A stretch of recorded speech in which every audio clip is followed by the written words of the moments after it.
10 tahun yang lepas, aku mula hidup mengembara. Dengan sebuah basikal, aku mengembara beribu kilometer. Ini bukanlah pilihan sebenar aku, tapi ini adalah pilihan takdir.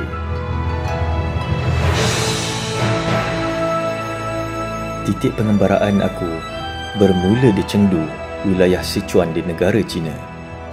Setelah bertahun aku mengembara, pengembaraan aku yang mula-mula inilah yang memberikan aku paling banyak memori dan impak yang betul-betul kuat dalam hidup aku. Kini aku akan ceritakan bagaimana semuanya bermula.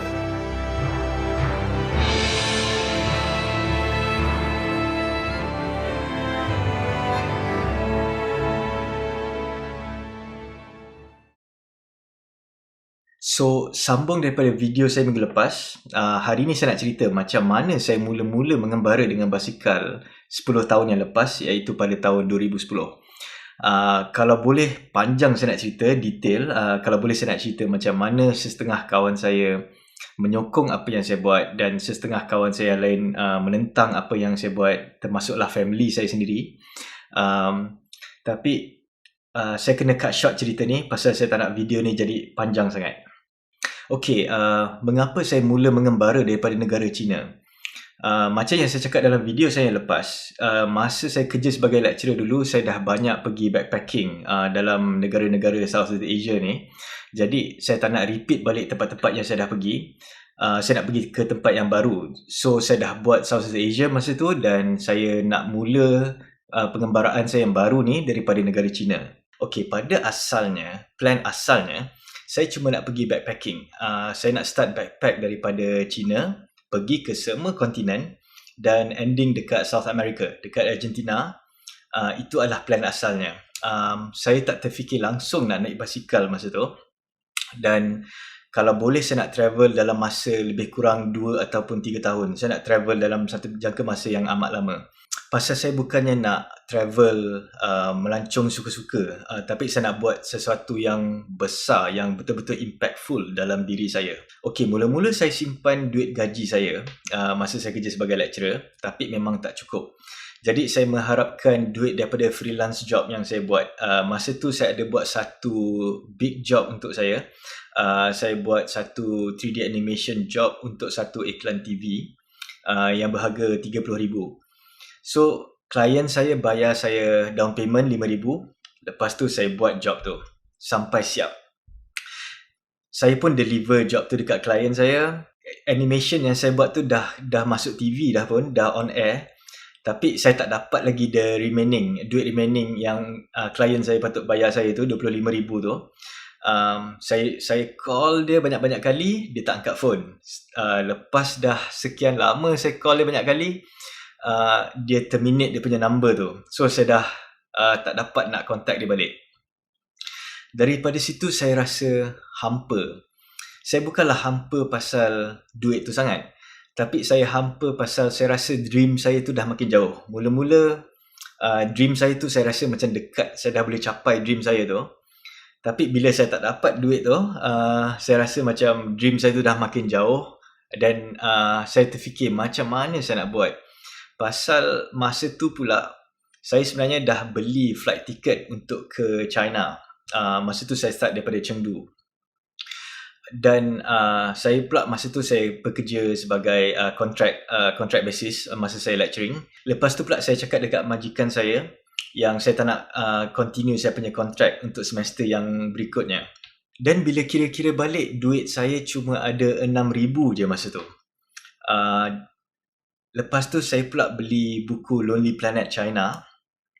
Bila saya baca buku Lonely Planet tu, saya tengok harga train tiket daripada Beijing ke Tibet, Beijing ke Lhasa masa tu betul-betul mahal.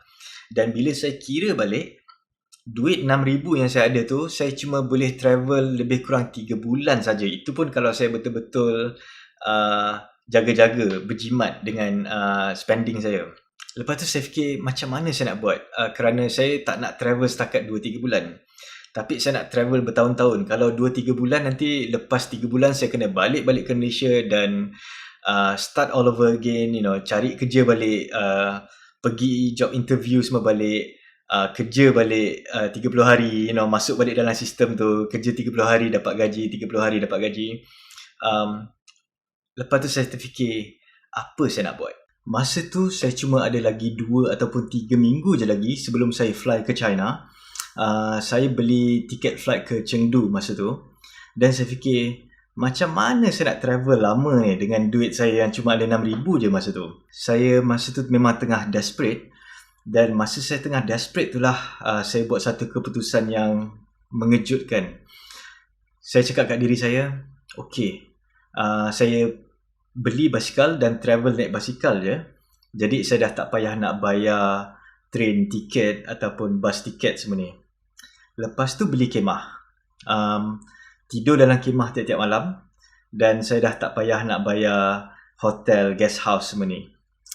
Lepas tu saya buka Google Map. Dan saya random je, saya check distance daripada China, daripada Chengdu, China, hinggalah ke Siberia, di Irkutsk, lalu Pakistan, Afghanistan, Tajikistan, Kyrgyzstan semua ni.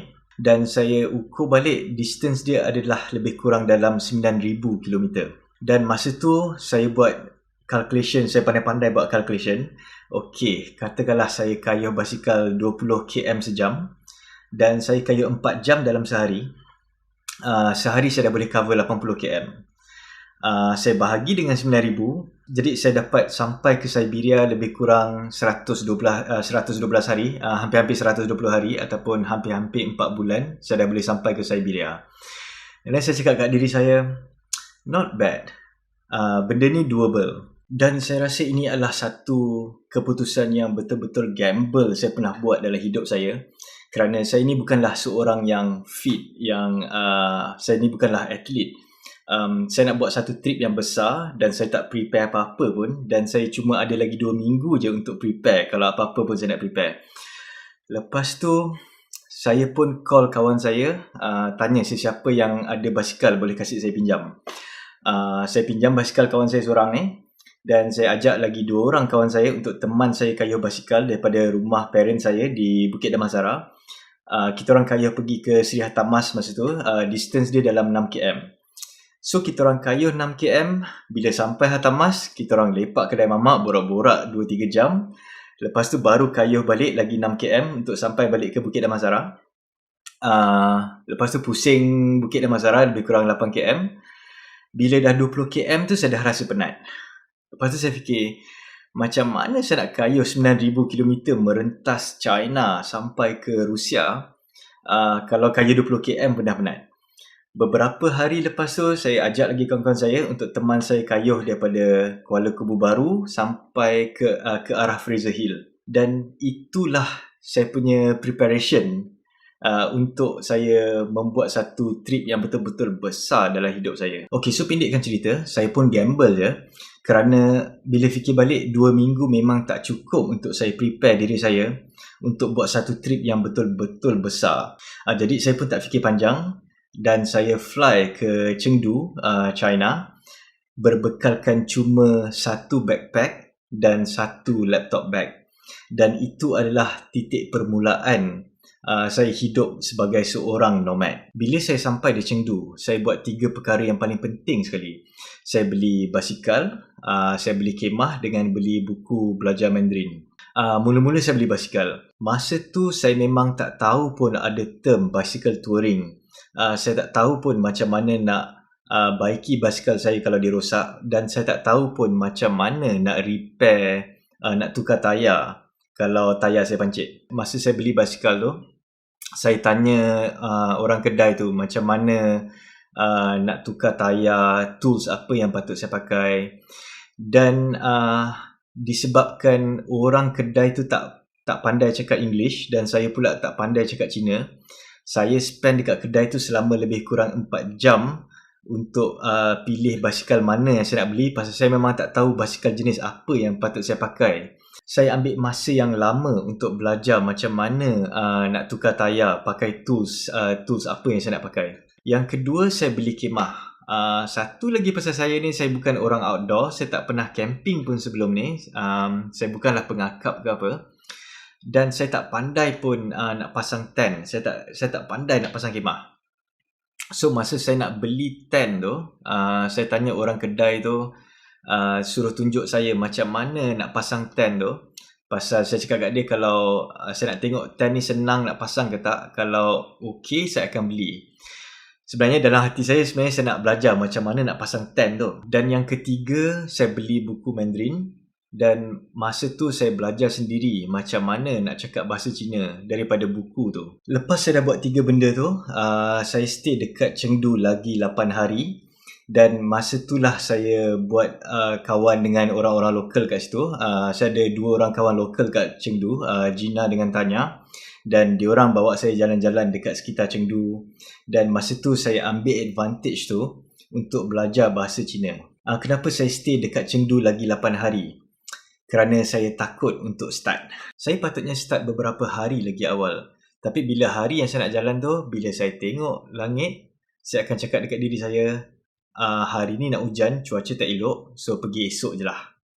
Lepas tu bila tiba esok pagi, saya keluar balik daripada hostel. Bila saya tengok lagi langit, saya cakap dekat diri saya, hari ni macam nak hujan, cuaca tak elok, pergi esok je lah.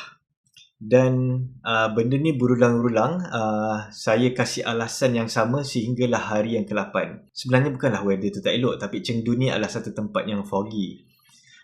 Ini cumalah alasan kerana saya betul-betul takut untuk mulakan pengembaraan saya tu. Tapi bila tiba hari yang ke-8, saya sedar yang duit saya makin lama makin kurang kerana hari-hari saya kena bayar hostel, hari-hari saya kena bayar untuk makan. Dan saya masih lagi berada di Chengdu. Lepas tu barulah saya rasa macam betul-betul nekat. Saya dah tak kira dah masa tu kerana duit saya makin lama makin kurang. Saya pun beranikan diri check out hostel tu. Ambil semua barang-barang saya, letak dekat basikal saya dan saya jalan je. Dan itu adalah titik permulaan pengembaraan yang paling besar dalam hidup saya. Siapa sangka decision saya pagi tu telah membuatkan saya travel selama hampir 1 dekad lamanya. Dan hinggalah saya balik ke sini pada tahun lepas, sebelum kita kena lockdown. Okey, saya rasa sampai situ saja cerita saya untuk hari ni. Saya pun tak nak video ni jadi panjang sangat. Saya akan bersambung dalam video saya yang akan datang, mungkin dalam beberapa hari yang akan datang ni. Tapi dalam journey ni saya tak ada buat apa-apa filming. Saya mula buat filming masa tahun 2012, masa saya mula mengayuh basikal di Iceland. Jadi video-video saya yang sekarang dan akan datang ni, saya tak ada apa-apa footage. Saya akan tunjuk gambar-gambar je. Kerana masa tu saya cuma ambil gambar je. Okey, so jumpa lagi few more days. Thank you.